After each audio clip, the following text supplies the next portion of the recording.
Well, first of all, I want to thank you for taking part in this project. Like, really, thank you from me and my partners. Well, as a first question, I would just ask you to introduce yourselves as a group and maybe like why the meaning behind the name of the group. Okay. Hi, we are LaReverdie. We are a medieval music ensemble, and our name has a meaning. The Reverdie was a poetic form, a poetic genre of early French poetry in langue d'oil. So when at the Trouvère time. And it means the return of the spring, when everything becomes green again. So the comeback of the spring. When we started, it was the far 1986. So it was our spring. Now we are in autumn. No, well, because late summer. It's October. It's October. Yeah. So yeah, well, this is the meaning of our name. Okay. And so, well, you already told us how long you've been together, basically. But how did you get into this specific genre of music, since it's not the most common kind of music to be around? Okay, our group began to make medieval music because an agency called us for a tour in southern Italy about the historical important king, Federico II of Sicilia, and they asked us because there were at that time there were no medieval group music in Italy, and but Beta and her sister were specialized, began already to make medieval music, and my sister Claudia and I were already doing Renaissance music. So we met together and studied together a special program for that project. Mm-hmm. And why did we get to medieval and Renaissance music is part of our personal history. So maybe Beta can begin. Yes. Personally, I was involved in medieval music because in the 70s, my sister Ella was very interested in the work of musical. How can I say? In the pioneeristic job of English and American ensembles that already from the 60s and in the 70s were trying to reconstruct this lost repertoire. So there were the first LPs of David Monroe, of Nigel Rodgers, so very ancient glories of English and American musicians, and also other groups. And so we were very young. Actually, we were some of us were listening to the Beatles. We were listening to ancient music. I mean, it's when you are young, you choose a very specific because you are attracted by many things, not only musical interest, but also historical and artistic reasons. So she she started to be interested in the Middle Ages, and so she involved me in singing this strange kind of music. But at that time, it was not possible to study that music because the conservatoires were not spreading so behind. So you could only study till Baroque music, but Middle Ages was a great mystery. So we started like just for fun, actually. Me and my sister. They have a little bit a different story.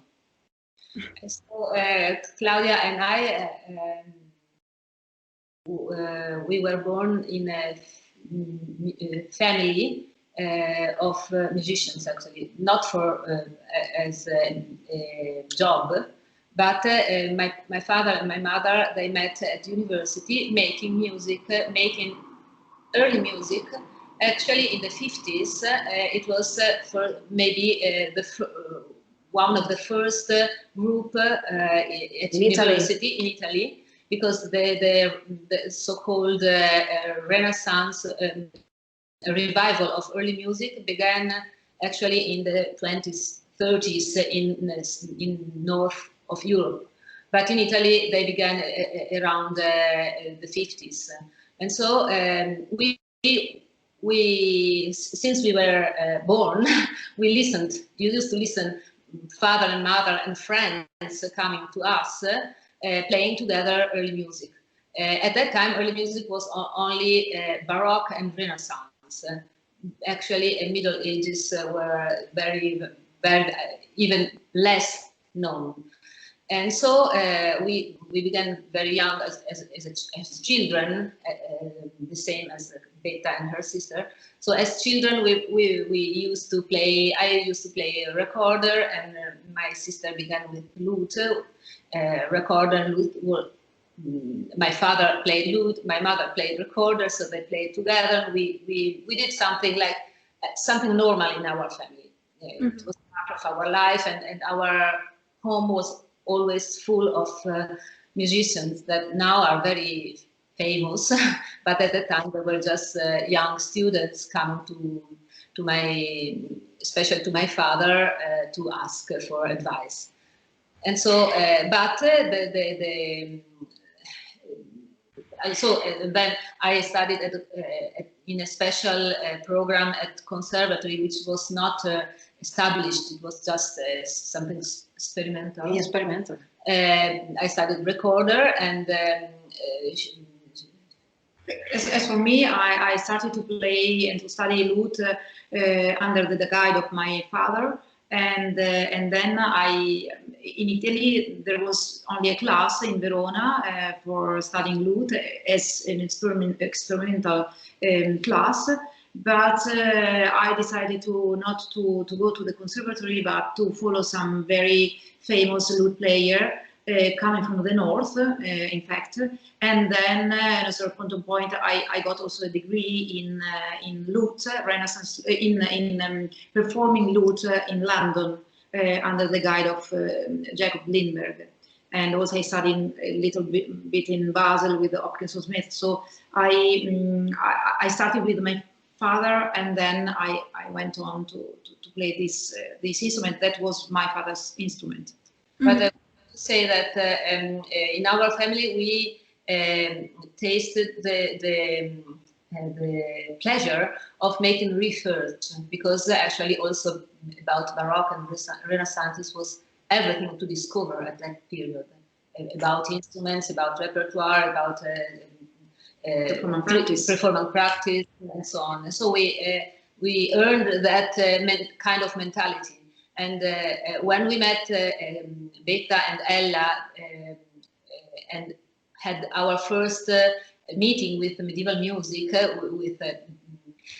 we had that background of researchers, so it was very, very interesting for us, and natural, and actually quite natural to go on in this. We were not satisfied. We were not satisfied of of the music that you could reach from the books or from the scores that were available at that time. But we were very much curious to discover more. So this job started 34 years ago, and we are still digging, to find always new music and new ways to do it.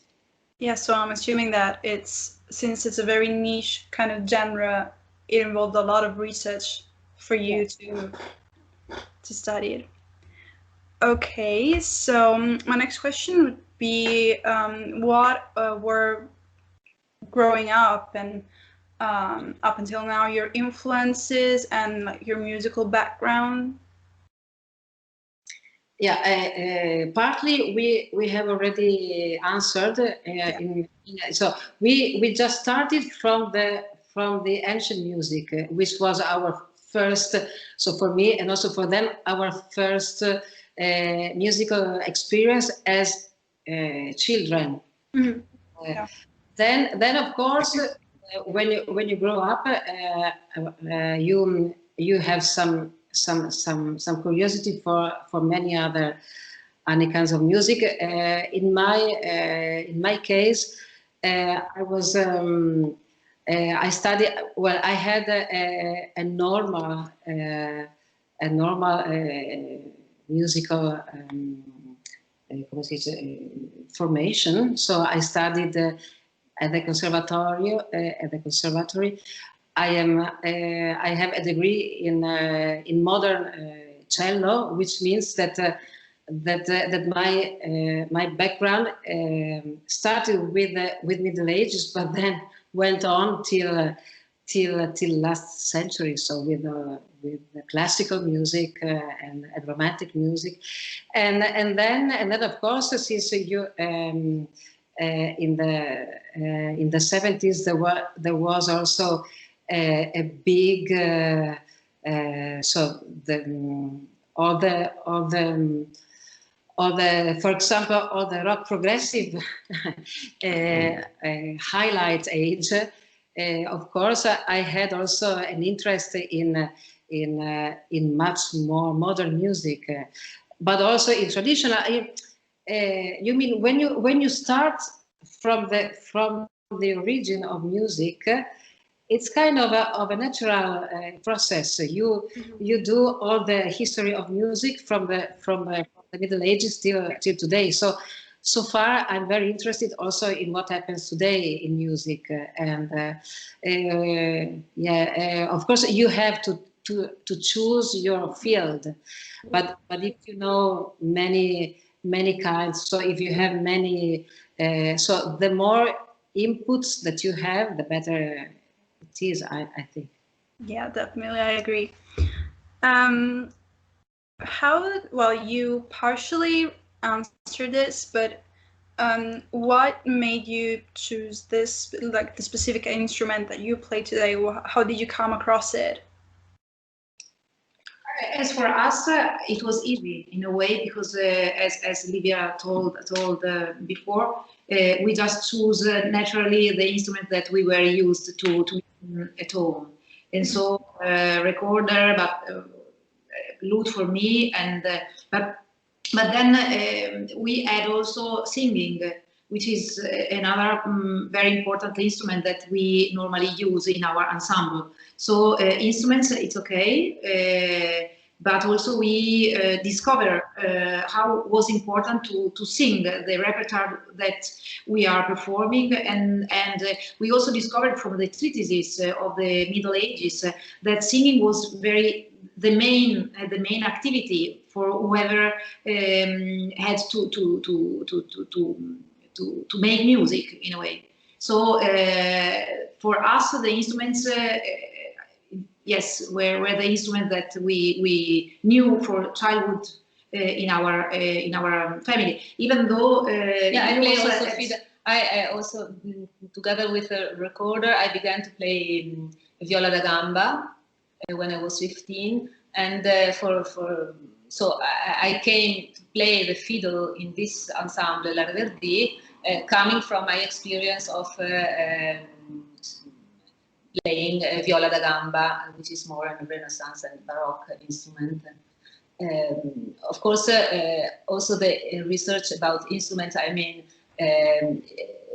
recorder I play in LaReverdie, it's not the recorder I play for Baroque music or for Renaissance. So you begin playing an instrument and then you discover all kinds of instruments of the same family or area, and of course we specialized in. So I began to play double flute and.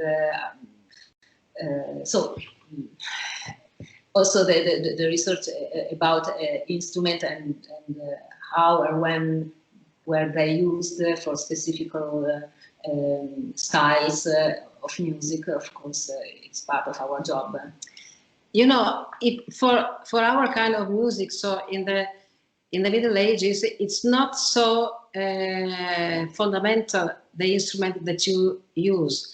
We are making a kind of music where you don't find a score with the indication flute, fiddle, voice, bass. I mean, it's all so the instruments were surely used, but we don't know how, when, in which combination. It's all so the instrumental world of medieval music. It's all very it's an hypothesis, because the instrumental music usually were not even written down. It was either improvised or probably not really improvised, but we lost the scores, so there were not scores actually. So the instruments you have, so all what is instrumental is very free. So the important thing is to enter in the rules, let's say, in the style of the repertoire, and then you choose which might be the instrument to add to the voices. Mm-hmm. But the focus is the vocal, the vocal music. Especially, I would add that when we let's say when we want to make a new piece, so we start from from what we find of written music. And this is like a drawing, just with a pencil.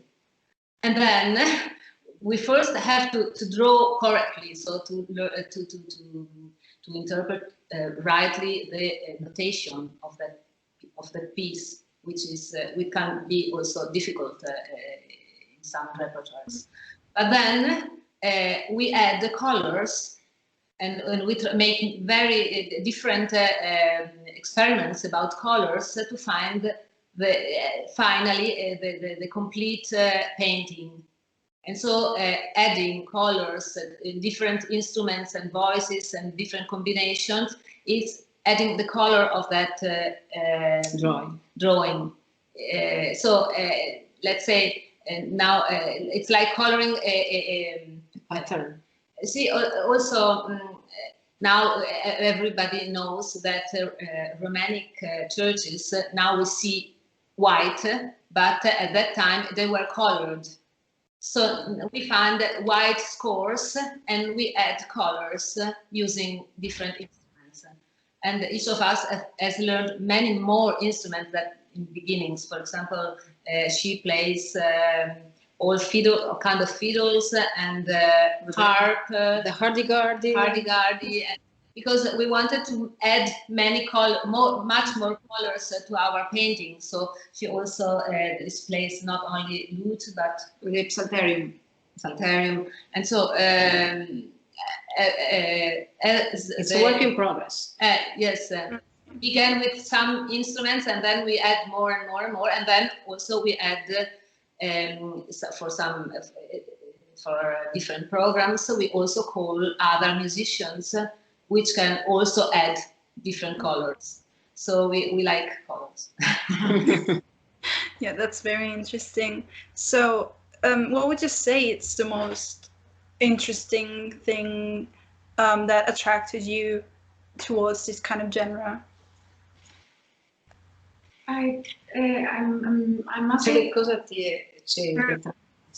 yeah, I can say something about that. And after so many years working on this repertoire, what I think that we share this feeling.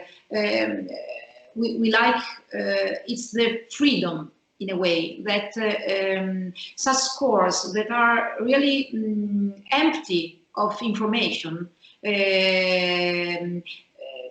allows musicians to add the image of colors. It's really very, very impressive from my point of view, because for example, if you analyze a score of Beethoven, for example, or some composer of 19th or 20th century, normally you have in the score a lot of information about the tempo, the velocity, the articulation, the colors, forte, piano, pianissimo, how they have been to you know exactly which instrument or which kind of voice I have to play or sing in a certain line, and so on.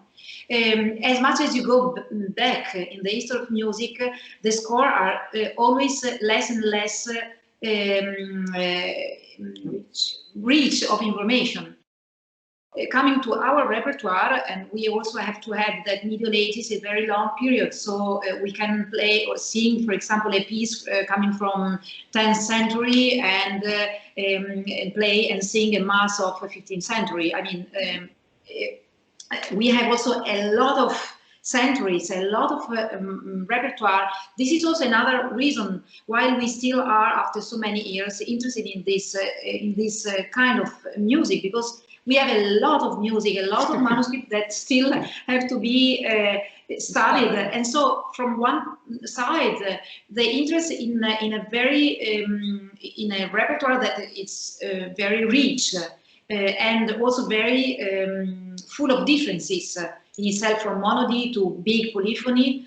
And the other aspect is the freedom that we have in the part of the performance practice, even though to be really free, it is necessary to reach an enormous knowledge of information about, again, manuscript, author, treatises, the atmosphere, the place where a certain repertoire was playing, and also the relationship with the arts and architecture and social context. So it's necessary to know a lot. And then when you have all this kind of knowledge and also a lot of practice on the repertoire in itself, at that point, you get the freedom to put colors on this white score, you know. And so this is, I think, what we share as the main reasons why we are interested still now, after so many years, in this repertoire.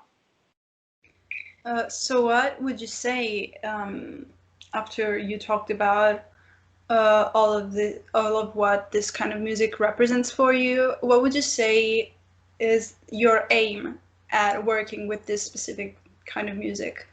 What are you trying to achieve? I think everybody of us has his or unconscious aim. It's first of all, it is part of our life since we were little, since we were children. So sometimes you don't even know why you are doing something. It's part of your life. And but we can discover for each of us herself, because we are women,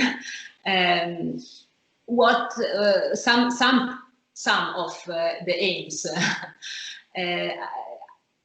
For me, it's pleasure is the first aim of music. Pleasure for me and pleasure for people who listen to us. So I think it's pleasure is the first fire of why we are living, actually. So, and music is part of this. It's a very important part of being alive for my experience. And secondly, part of the pleasure is not only the music you listen to, but also the research you have to make. So I like to make to play to be Sherlock Holmes, and so we're doing a little bit of that. We are looking that and putting things together, and it's a kind of intellectual pleasure. It's not only senses when we play, but also it's intellectual because we are doing something we are thought about a lot. And also relationship is part of this pleasure, the relationship with my colleagues. It's important for growing as a musician, as a human being, as a rehearser. Yeah. And so it's all pleasure, actually, but it has different kind of aspects. And if there must be an aim for public, let's say so, it's to contribute to beauty in the world, because this kind of music, which is not very much known, has a kind of beauty that no other kind of music has. So, for example, in school, you are used to think about Middle Ages as dark period of human history and all this kind of information, which are not actually historically correct, but they are part of our mentality till now. And on the contrary, we discovered this kind of music, which is not dark at all, which is a kind of beauty that is lost, actually. And for me, it's important that people can reach it. If I can add something, the other treasures of medieval art you can see. You have cathedrals. In museums, you have paintings. You have jewelry. You have literature. You have poetry. Fantastic. But you have music. I mean, so this our little contribute is to add this other part of medieval art, adding also the music which is missing. I say our little contribute, not because I am particularly modest, but I say little because actually we don't know if what we are doing is really the music that they were performing, but no one knows. I mean, we are trying to get the closest as we can, but they are anyway hypotheses. Okay, thank you. Well, I have a couple questions that are specific to the historical moment that we're living right now with the virus situation. So my question is, how did the virus, how did COVID affect you as musicians and the way that you work and perform? So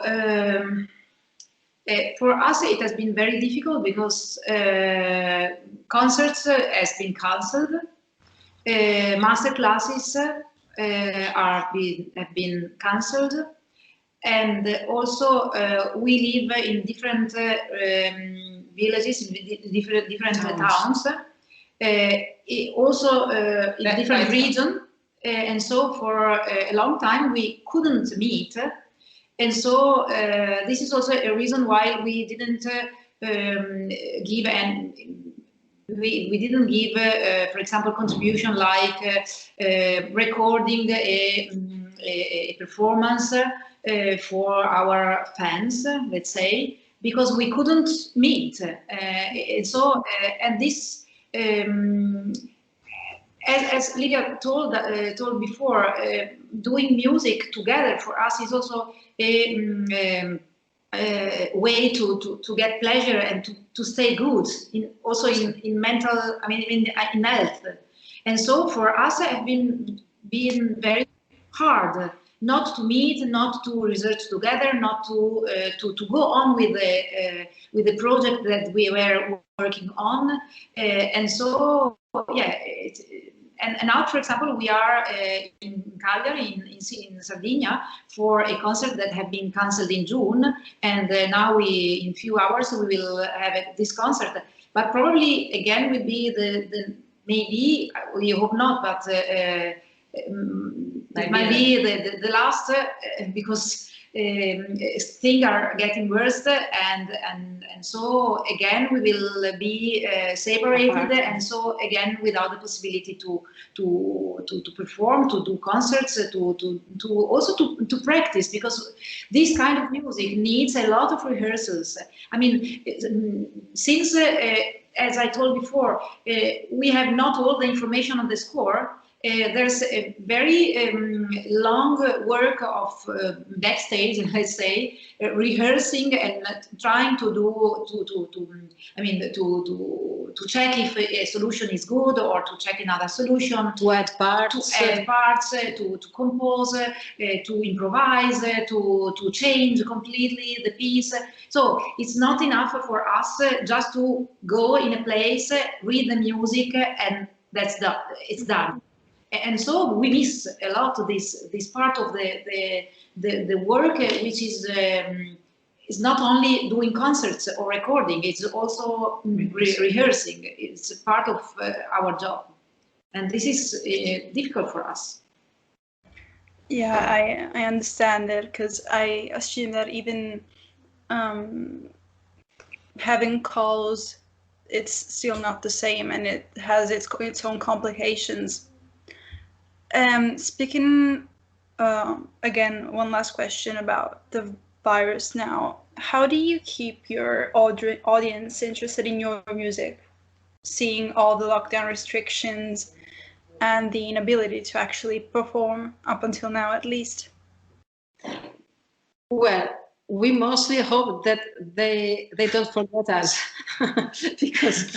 because we, just for the reasons that Claudia said, we could not make those beautiful virtual chorus, virtual orchestra that all world did.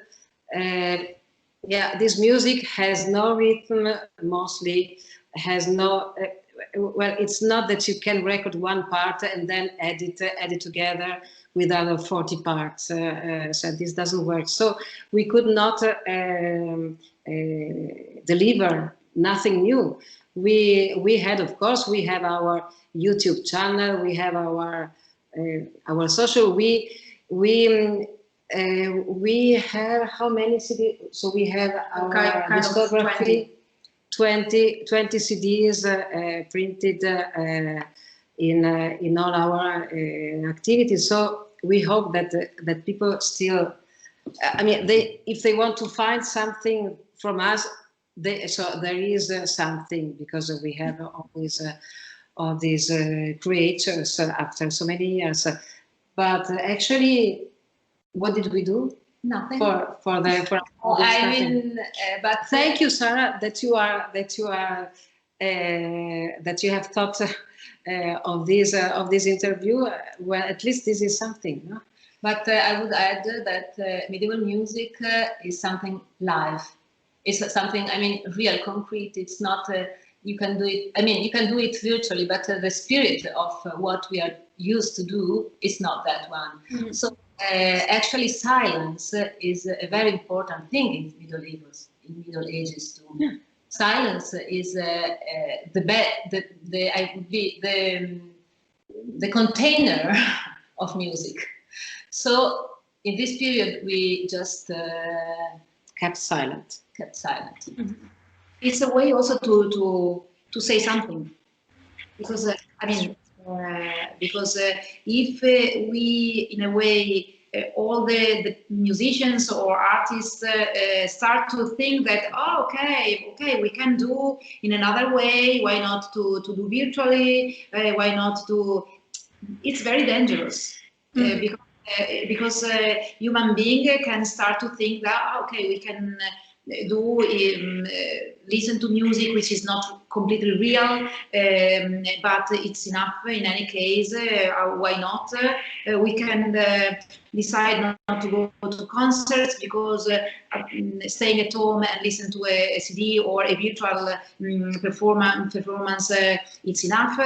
It's very dangerous. So it's also a choice. The fact to say, okay, we can't, we get silent. It's a way to say something. I think that it's also an answer to the situation. And also, like you were saying, I believe that recorded situations or live streams, like concerts in live streams, is just not the same, because it loses that kind of magic that attending a concert, live performance actually has. But also for the performance, having a public in front, you get in contact, you as performer, and the performance can change also depending on the what you can get back from the audience. If you perform in front of nothing, just in front of a camera, it's completely different. It's like do a CD. Okay, we are used to do that. Why not? But it's another thing. It's not to communicate that beauty, that emotion, that pleasure that we normally feel. And so, yeah, it has no sense. Yeah, I agree on that. I have one specific question to ask Elisabetta. What modes do you use in your pieces to try and achieve a distinct feeling, and how do you use them effectively? Yes. I think you are not meaning modes in musical way. So do you mean with do you mean which melodic modes, or generally speaking, which ways? Well, Modes for medieval music has a technical meaning. The mode is what today is, let's say, the tonality.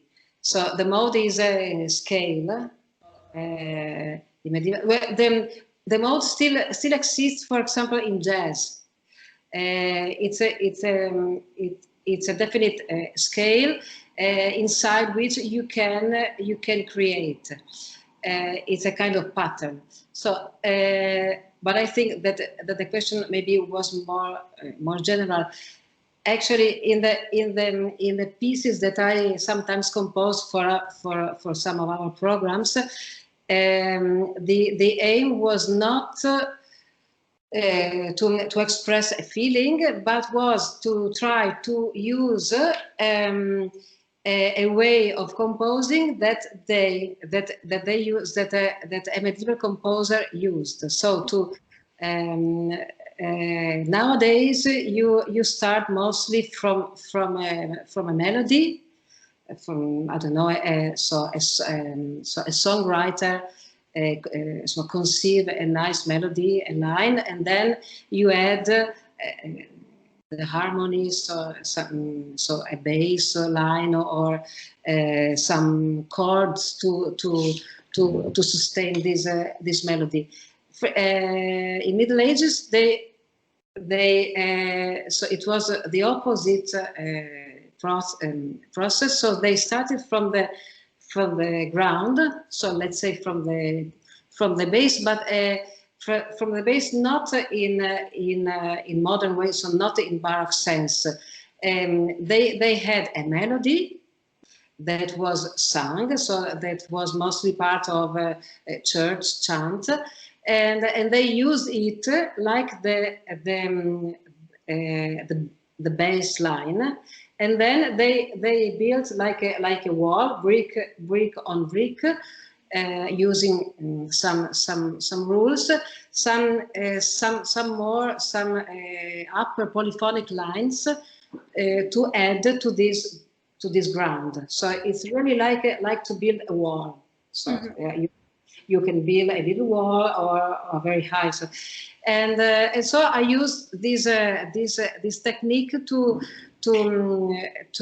write some instrumental music that actually we lost. So we have plenty of vocal music and almost nothing instrumental. But we know that they use very much the instrument. So we missed actually. So the choice is not to do instrumental music because you don't find any original, or to try to write some new original, like you do in restoring some buildings. You know, you can choose not to add anything or to add something with the right style. And so I use these techniques to build not to express a feeling, but to create some shapes that could communicate some beauty, balance, emotions. But it's a way, it's a kind of more abstract process, not really to express a feeling. Okay, thank you. Speaking about music in general, I have a couple questions. My first question is, do you believe that sight reading is a necessary skill for a musician? Because if you think about it, there are lots of musicians and artists that don't know how to read music, but still they produce and they make amazing things. It depends on repertoire you choose to play. Also, of course, if you have to play and sing ancient music, you have to be able to read scores. That's without question. That goes without questions. And the better you read at sight, the better the easier it is, of course. Of course, I mean, in some repertoires that are mostly improvised, of course, you don't need to read, because you are not reading. You are creating at the same. In that moment, for example, if you are playing a blues, you have no problem in you can have never seen in your life one note, and you can do wonderful blues. But if you choose to make a repertoire that is born on the paper, of course, it's also a matter of time. No, see, if you have to play together with someone else, if you agree on a shared score, you can soon start to play together. Otherwise, you need to build the piece, and it takes much more time. I think sightseeing music and memory or improvisation are not one against the other. I mean, it's part of the same process of making music. They must be friends. Mm-hmm. Definitely. And do you have any advice that you would give to an artist or a musician that is interested in studying medieval or Renaissance or just ancient music, the kind of music that you composing and work with? Okay, about composing specifically, the only advice that you can give is to read a lot of music. I mean, to digest the style. If you want to write as Elisabetta does, writing in the original style, the only way is to know exactly how it works. And so, and you can get it reading a lot, and this is important, the sight reading, obviously, reading and practice a lot of a certain repertoire in order to get a kind of familiarity with the style. And so at that point you can or improvise or write full pieces. All of us, in a way, also improvise. Part of our job in the ensemble is also not just to write pieces, but to improvise or enrich a certain line and so on by doing it. As for learning medieval music in general, I mean, if someone is interested in starting to study this repertoire, when we started, it was very difficult because there were no schools, just a little center in Europe like Basel, for example, the Schola Cantorum in Basel. But nowadays it's possible to, there are more, I mean, not so many, but there are more programs in the conservatory and also in some university where you can learn medieval music. Obviously, for doing that and becoming professionist, it's important, from my point of view, to have already a musical background. I mean, if you start from the nothing, it takes a lot of time, and there are no school where you can go in childhood and just to say, I would like to become a medieval musician, medieval in sense like that. And you go as you do with piano or guitar or modern instrument. Obviously, you need already a knowledge in music, at least to know already how to sing or how to play a certain family of instruments. And at that point, you can decide to go in a school. And also in Italy, for example, I teach in Milan in a master program of medieval music. So also in Italy nowadays, it's possible to learn medieval music. As well as in Paris, there is a program at the University of La Sorbonne, in Basel, and some program also in Germany, for example. It's not so, shared. It's not so common. But it's not so common. But nowadays, if someone wants to study medieval music, it can go in an academy and do that. Thank you. Good for young people. So it's a very niche kind of genre, but there are ways to study it and to get more into it. Thank you so much. I have just one last question for you, and it's about your future plans. I know that right now it's all very a very difficult situation. We don't really know what's gonna happen, but do you have anything planned for the future, musically speaking? We in Italy. So for Italy, I think this next year will be an important year because it's so it will be to 2021. And in 1321, Dante Alighieri died. So it's an important anniversary. So we are actually one of the programs on which we are working now is a program on a special. Let's say focus of the Divina Commedia, which contains a lot of music, not in hell, but in purgatory and in heaven. Yes. So the music, but seen from a particular point of view that I don't say now because it's So this is one. Then we have also then we have another project because we have been invited to participate to a project of crowdfunding that will be